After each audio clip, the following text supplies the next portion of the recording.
अब पुण्यात्माओं, जैसे हम भक्ति पर लगे हैं, भक्ति पर लगने का उद्देश्य क्या होता है कि हमारे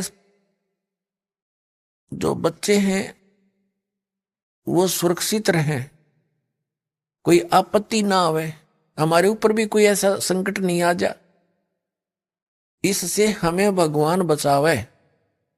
इसलिए हम परमात्मा की कोई ना कोई साधना अवश्य करते हैं और फिर कुछ एक मोक्ष के लिए भी प्रयत्न करते हैं। अब क्या है, जैसे हम भक्ति करने लगते हैं, साधना कर रहे हैं, और कोई ऐसी घटना घट जाती है, भूल जाता भक्ति को, याद भी ना आती और दिल टूट जाता प्राणी का। तो पुण्यात्मा, भक्ति भी तभी बनती है जब कोई संकट आवे। आ तो सकता है हमारे दुष्कर्मों का, लेकिन एक सेकंड में हल्का करके हटा दे भगवान, तो दूनी दृढ़ता आती है, पूरा विश्वास बनता है कि सचमुच हे भगवान, आज आपके शरण में ना होते थे बिजली गिरनी थी, ऐसा विनाश हो जाना था। फिर ज्यादा भक्ति को दिल करता है, दूनी दृढ़ता आती है, पल भी भूल नहीं पड़ती है। अब जैसे एक ब्राह्मण व्यक्ति था, घना दुखी था अपने प्रारब्ध के कर्मों से, उसके भाग्य में इतने कष्ट थे, 4 सदस्य घर के बच्चे थे, चारों उनको आपत्ति, सभी रोगी रहे, कहीं झाड़ फूक करवाता है, किसी संतों के पास जाता है जो साधना और विधि बताते हैं, सब करता था, कंगाल हो गया। वो एक दिन रामानंद जी के पास गया और परमेश्वर कबीर जी भी स्वामी रामानंद जी के पास विद्यमान थे। स्वामी रामानंद जी से उस ब्राह्मण दुखी ने कहा कि स्वामी जी, ऐसे ऐसे आपदाएं मेरे ऊपर आ रही हैं, आपने जो भी साधना मुझे बताई मैंने सारी कर ली, पर कोई लाभ नहीं हुआ। तब रामानंद जी कहते हैं, स्वामी रामानंद जी, कि भैया ये आपके प्रारब्ध का कष्ट है, ये तो भोगे ही पार पड़ेगी। यानी दुख जो है ये पाप से होते हैं, पूर्व जन्म के हमारे जो संस्कार संचित हैं उनमें से कुछ पुण्य एवरेज में और कुछ पाप लेकर के एक मनुष्य के जीवन निर्धारित किया जाता है प्राणी का, उसको प्रारब्ध कर्म कहे जाते हैं। जिसके पूर्व जन्म के पाप ज्यादा हैं उसके जीवन में उन पापों की रेशो ज्यादा है, और पापों से संकट आते हैं, कष्ट आते हैं, तो उनके जीवन में कष्टों की श्रृंखला सी बन जाती है।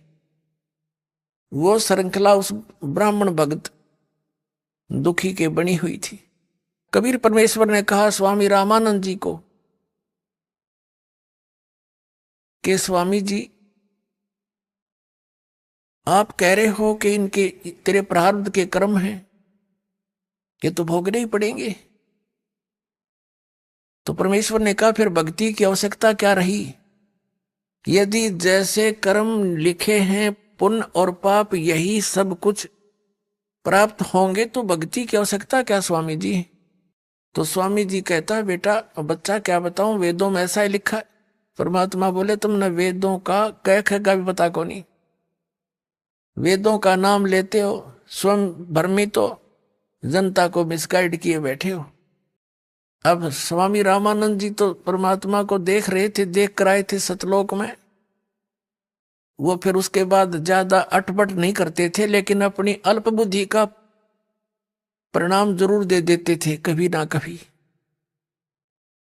तब परमात्मा ने कहा कि वेदों को आप पुनः देखिए,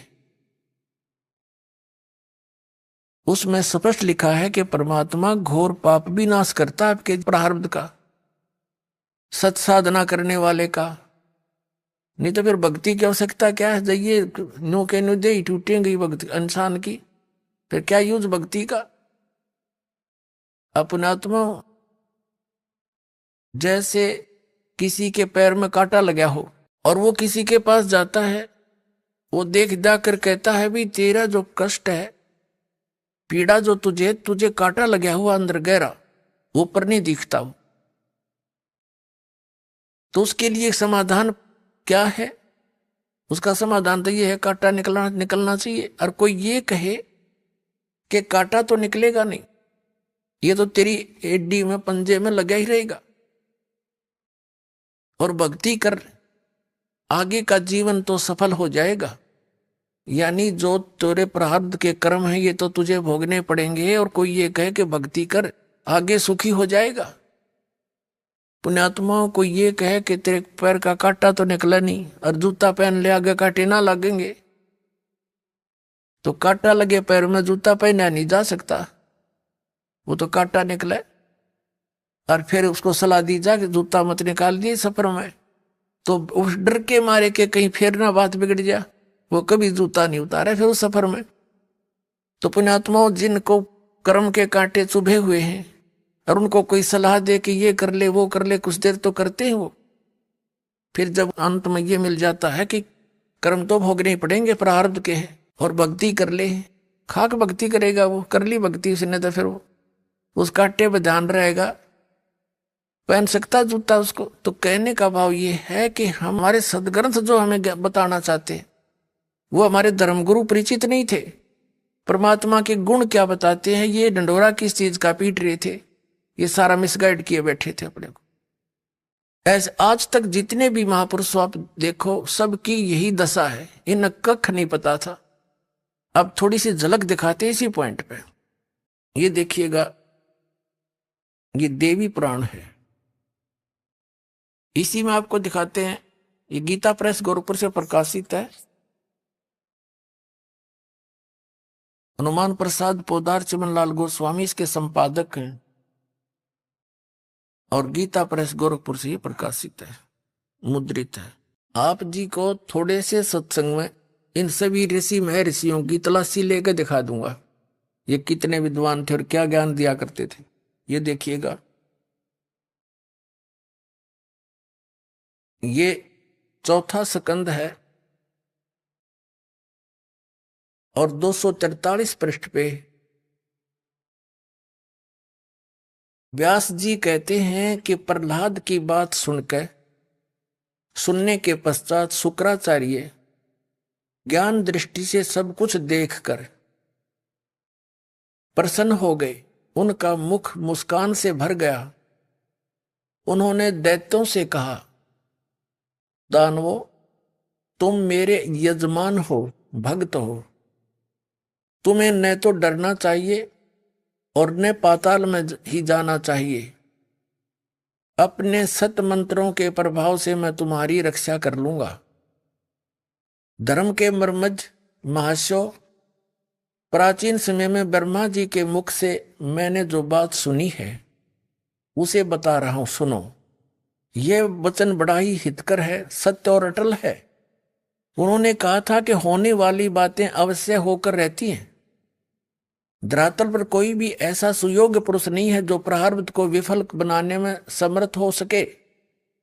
विपरीत समय के कारण इस समय तुम्हारी शक्ति अक्षीण हो गई है, अतः एक बार तो तुम्हें देवताओं से परास्त होकर पाताल में जाना ही पड़ेगा। समय सदा बदलता रहता है, कुछ ही दिन पूर्व तुम सम्राट रह चुके हो। पुण्यात्मा इनकी देखिए दोगली बात कैसी है। अब जैसे इन दैत्यों के गुरु शुक्राचार्य माने जाते हैं, अब पुण्यात्मा हम प्रहलाद जी को एक परम भक्त मानते हैं, और जो साधना उस परम भक्त ने करी थी, विष्णु जी की उपासना की, उस साधना से फिर वो स्वर्ग में गया, उसके बाद सम्राट हो गया, राजा बना, और फिर झगड़ा उनके साथ आपस में युद्ध हो गया राक्षसों और देवताओं का। तो भी इनका गुरु जी क्या कह रहा है, ऐसे ये मूर्ख बना रहे अपने को। एक बार तो कहता है शुक्राचार्य कि तुमने डरना नहीं चाहिए, तुम मेरे भगत हो, मैं अपने सत मंत्रों से तुम्हारी रक्षा कर लूंगा, और तुम्हें पाताल में नहीं जाना चाहिए, तुम निश्चिंत रहो। और फिर क्या कहता है, तुरंत ही बदल गया पैतरा। कहता एक बात तो अटल है, मैंने ब्रह्मा जी से सुनी थी, इनके ज्ञान का जितने भी ये ऋषि महर्षि हुए हैं, जितने ये सभी श्री ब्रह्मा जी के द्वारा बताए ज्ञान को फाइनल मानते। ब्रह्मा जी ना आप नहीं पता मैं कहां से उत्पन्न हुआ, तो ये क्या बताता है कि मैंने ब्रह्मा जी के मुख से सुनी है, और ब्रह्मा जी को ये वेदों का सबसे बड़ा ज्ञाता मानते हैं। क्या कह रहा है कि मैंने ब्रह्मा जी से मुख से एक बात सुनी थी कि जो होनहार वो होकर रहेगी, और प्रारब्ध के कर्म टल नहीं सकते, वो तो भोगने पड़ेंगे। एक बार फिर तुमने देवताओं से हार के पाताल में तो जाना ही पड़ेगा। फिर तेरे वो सतमंत्र का बाढ़ में गए मूर्ख बनाओ ये। फिर पढ़ो एक बार। अब ये चौथा स्कंद पढ़ रहे हैं हम श्री देवी पुराण का। व्यास जी बता रहे हैं, लेखक जो पुराणों के लेखक हैं। प्रहलाद की बात सुनने के पश्चात शुक्राचार्य ज्ञान दृष्टि से सब कुछ देखकर प्रसन्न हो गए। उनका मुख मुस्कान से भर गया। उन्होंने दैत्यों से कहा, दानों तुम मेरे यजमान हो, तुम्हें न तो डरना चाहिए और न पाताल में जाना चाहिए। मैं अपने सतमंत्रों से प्रभाव से तुम्हारी रक्षा कर लूंगा। और फिर आगे तुरंत क्या कहे है कि धर्म के मर्मज महाशय, प्राचीन समय में ब्रह्मा जी के मुख से मैंने जो बात सुनी है सो बता रहा हूं, सुनो। यह वचन बड़ा ही सत्य, हितकर, सत्य और अटल है। उन्होंने कहा था होने वाली बातें अवश्य होकर रहती हैं। धरातल पर कोई भी ऐसा सुयोग्य पुरुष नहीं है जो प्रारब्ध को विफल बनाने में समर्थ हो सके।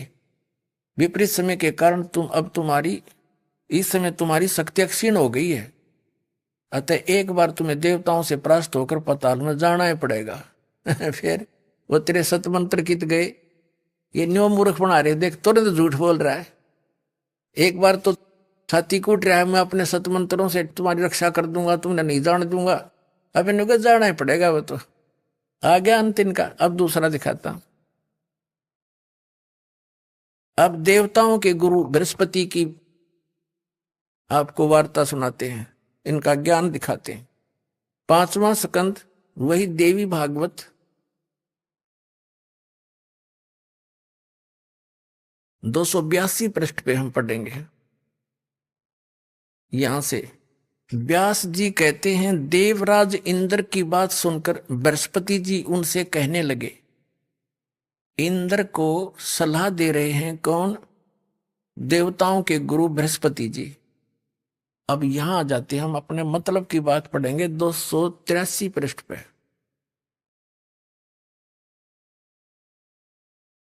प्रारब्ध कर्म का अभाव बिना भोगे नहीं हो सकता, यह स्पष्ट है। आर्य, संपूर्ण देवता तुम्हारे सहायक हैं। तुम स्वयं भी बुद्धिमान हो, फिर भी जो होनी है वह होकर ही रहेगी, तुम उसे टाल नहीं सकते। ऐसी स्थिति में सुख और दुख की चिंता में नहीं पड़ना चाहिए। महाभाग, सुख और दुख ये दोनों कर्म से पुण्य एवं पाप के अक्षय के सूचक हैं। अतएव विद्वान पुरुषों को चाहिए कि सुख के अभाव में भी सर्वथा आनंद का ही अनुभव करें। अतएव महाराज इस अवसर पर सुयोग्य मंत्रियों से परामर्श लेकर विधि पूर्वक यत्न करने में कटिबद्ध हो जाओ। यत्न करने पर भी जो होनहार होगा वो तो सामने आएगा ही आएगा। अब आगे इसकी देवताओं के गुरु बृहस्पति जी का भी यही नियम है, यही विधान बता रहा है कि जो प्रारब्ध में लिखा हो तो भोगना ही पड़ेगा और इसको टाला नहीं जा सकता। फिर दूसरा विधान क्या बताता है कि दुख में भी सुख का अनुभव करना चाहिए। फिर पढ़िए, ये कह कि प्रारब्ध कर्मों का अभाव बिना भोगे नहीं हो सकता, यह स्पष्ट है, फाइनल हो गया। फिर क्या कहते हैं कि ऐसी स्थिति में तुम दुख की चिंता में नहीं पड़ना चाहिए, और कहते सुख और ये दुख ये दोनों कर्म से पुण्य और पाप के अक्षय के सूचक हैं। विद्वान पुरुषों को चाहिए कि सुख के अभाव में भी सर्वथा आनंद का ही अनुभव करें। पुण्यात्माओं, इनकी बेवकूफ बातों को सुनकर दास न दुख हो है, और ये मैं ऋषि कब आगे। एक तरफ तो कह रहा है कि प्रारब्ध के कर्म तो भोगने पड़ेंगे। फिर कह रहा है कि सुख के अभाव में भी आनंद ही महसूस करना चाहिए। बता कर इनकी, अब किसी के पेट में दर्द हो जा है और मारा चिल्लावे बेचारा पड़ा पड़ा, और उसको इन कहे ना तू अब दुख में भी सुख का अनुभव कर। जब वह पीड़ा मिटे गोली दवाई खाने से, तो तब वो सुखानुभव कहने तो सुखानुभव हो जाएगा। तो इनके ऐसे विधान हैं। अब देवताओं के गुरु और राक्षसों के गुरु दोनों का विधान बता दिया, फाइनल हो गया। उधर से स्वामी रामानंद जी भी यही बता रहे हैं। और एक इस कलयुगी महर्षि के 2 वचन और सुना दूं। ये सारे एक के कुएं का पानी था। ये कलयुगी महर्षि दयानंद, आर्य समाज प्रवर्तक, और इसका फीत ला रखी थी कि सभी वेदों के ज्ञाता। वर्तमान में महर्षि दयानंद जैसा कोई नहीं, हरीश जैसा ज्ञानी मैंने धरती पर नहीं पाया। इतने संतों के विधान देखे पर यू सब तक ज्ञानी, किसी भी क्षेत्र में इसका कोई जो है ना स्वस्थ विचार नहीं मिला। अब देखिए इसके विचार, ये सत्यार्थ प्रकाश है इनका पूरे जीवन का अनुभव, जैसा इन्होंने परमात्मा को जाना। अब देखो पुण्यात्मा, इनका इस पोज ने देख के आदमी कटका मर जा। वह बड़ा महापुरुष, इसने तो भगवान ते जमा समाधि लाए बैठा होगा। अपने आत्मा इस तरह के जो बाही दिखावा था हमने बहुत देख रखा था। अब अंदर झांक कर देखेंगे इनने क्या पाया ऐसा कुछ करने के उपरांत। अब देखिएगा इन्हीं का विधान, इनका लिखा हुआ ये सत्यार्थ प्रकाश, महर्षि दयानंद सरस्वती। ये सन 1800, ये भी संवत 1881 में इनका जन्म हुआ था, सन 1824 में। और संवत 1940 में यानी 59 वर्ष की उम्र में सन 1883 में इनकी मृत्यु हो गई थी, 59 वर्ष की एज में। ये है सत्यार्थ प्रकाश महर्षि दयानंद जी के पूरे जीवन का अनुभव। इसमें क्या लिखा है कि वेद आदि विविध सदशास्त्र प्रमाणई संवित श्री मत परमहंस परिव्राजक आचार्य। ये तो इसका फीत है आगे की। शुरुआत में नाम तो योड़ा दयानंद है, इससे पहला श्री मत परमहंस परिव्राजक आचार्य महर्षि, ई बाया नाम तो दयानंद। फिर सरस्वती स्वामी द्वारा रचित। और ये कहां से प्रकाशक है? वैदिक यति मंडल, दयानंद मठ दीनानगर पंजाब से। इसका क्या भाव है? कहने का भाव इनका ये लिख रखा है ना, वेद आदि सदशास्त्रों यानी वेद और अन्य सदशास्त्रों से निष्कर्ष निकाल के महर्षि दयानंद जी द्वारा सत्यार्थ प्रकाश की रचना की गई। अब आम व्यक्ति ने सत्यार्थ प्रकाश को पढ़ना शुरू कर दिया था, वेदों को छोड़ दिया कि इन्होंने सही जाना है और सही निष्कर्ष निकाल कर हमें सिंपल साधारण सी भाषा में दे रखा है हिंदी में। तो इस सत्यार्थ प्रकाश को शिरोधार्य मान लिया था, ये एक उपनिषद का रूप धारण कर लिया था इसने। दास ने भी इसको इसी दृष्टिकोण से पढ़ा था कि इस महापुरुष के भी वचन यदि परमात्मा के वचनों के समर्थक मिल गए तो बहुत सुविधा मिलेगी मुझे जनसाधारण को भगवान की पहचान बताने में। जब इसको पढ़ा तो इसका तो कहीं पर भी सिर पैर भी ठीक नहीं पाया, और फिर ये जनता के सामने इसकी पोल खोलनी पड़ी, ना तो धोखे में रह जाते। अब देखो ये कहां से छपा है? वैदिक यति मंडल दयानंद मठ दीनानगर पंजाब से सन 2000 में इसकी छपा है। मुद्रक है आचार्य प्रिंटिंग प्रेस, दयानंद मठ गोहाना मार्ग रोहतक से ये प्रिंटेड है, मुद्रित है। इसके 7वें समोल्लास में आपको दिखाते हैं। इसके तो एक पृष्ठ पे कई विधान फेल हो जाते हैं। सत्यार्थ प्रकाश है 7वां समोल्लास, 7वां समोल्लास, और 154 पृष्ठ पे किसी ने पूछा प्रश्न ईश्वर साकार है व निराकार? महर्षि दयानंद उत्तर देते निराकार है। ठीक है, 154 पे 55 पे सामने, 154 पे निराकार बताया, 155 पे सामने क्या बता रहा है? किसी ने प्रश्न किया कि परमेश्वर की स्तुति प्रार्थना उपासना करनी चाहिए व नहीं? उत्तर महर्षि दयानंद का करनी चाहिए। प्रश्नकर्ता कहता है क्या स्तुति आदि करने से ईश्वर अपना नियम छोड़ स्तुति प्रार्थना करने वाले का पाप छुड़वा देगा? महर्षि दयानंद कहता नहीं। प्रश्नकर्ता कहता तो फिर स्तुति प्रार्थना क्यों करना, किस लिए करें भाई जब पाप नहीं छुड़ा सकता? अब कोई न्यू कहे कि क्या साबुन कपड़े का मैल छुड़वा देगा? अरे कोई न्यू कहे कि नहीं, ये तो स्वाभाविक प्रश्न उठेगा भाई फिर साबुन की आवश्यकता क्या? यदि परमात्मा पाप नाश नहीं कर सकता तो स्तुति भक्ति की आवश्यकता क्या? प्रश्नकर्ता सही प्रश्न कर रहा है, लेकिन ये अज्ञानी क्या बोल रहा है देखिए। क्या स्तुति आदि करने से ईश्वर अपने नियम छोड़कर स्तुति प्रार्थना करने वाले यानी भगत के पाप छुड़वा देगा? स्वामी जी कहता नहीं, महर्षि सिद्धांत कहता नहीं। अभी आपने सुने